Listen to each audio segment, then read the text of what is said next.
جس شخص نے 3 جمعے چھوڑ دیے کسر کی وجہ سے، یعنی کوئی اور عذر نہیں ہے، بیماری نہیں تھی، مسافر نہیں تھا، کوئی نہیں گزرا، بس وہ اس کی اہمیت کو نہ سمجھتے ہوئے، اس کو کہتے ہیں گھوم،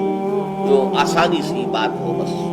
کوئی اہمیت نہ ہو جس کی، اللہ تعالیٰ اس کے دل پر مہر کر دے، اور یہ مہر کر دینا وہ بدترین سزا ہے جو بدترین کافروں کو دنیا میں دی جاتی ہے، ان کے بدترین کافروں کی سزا۔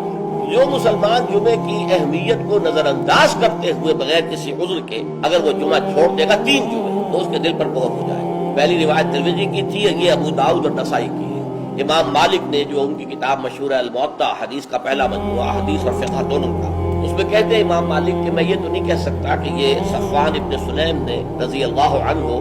حضور سے سن کر کہا یا خود کہا کہ جس نے بھی 3 جمعے ترک کر دیے بغیر کسی عذر کے، بغیر کسی بیماری کے، طبع اللہ علی قلبہ، اللہ تعالیٰ اس کے دل کے اوپر مہر کر دے۔ سب سے سخت حدیث، لوگ باز آ جائیں اپنی جمعے کی نماز کو ترک کرنے سے، ورنہ لازماً اللہ تعالیٰ ان کے دل پر ختم کر دے گا، مہر لگا دے گا۔ یہ وہی لفظ ہے جو سورہ بقرہ کے ابتدا میں آیا ہے، پھر وہ غافلوں میں سے ہو جائیں گے۔ اسی صحیح مسلم میں حضرت عبداللہ ابن مسعود سے ایک اور روایت ہے، حضور نے فرمایا میرا یہ دل چاہتا ہے کہ میں کسی اور شخص کو امامت کے لیے کھڑا کر دوں اور ان لوگوں کے گھروں میں جا کر ان کے سمیت آگ لگا دوں کہ جو جمعے کے اندر حاضر نہیں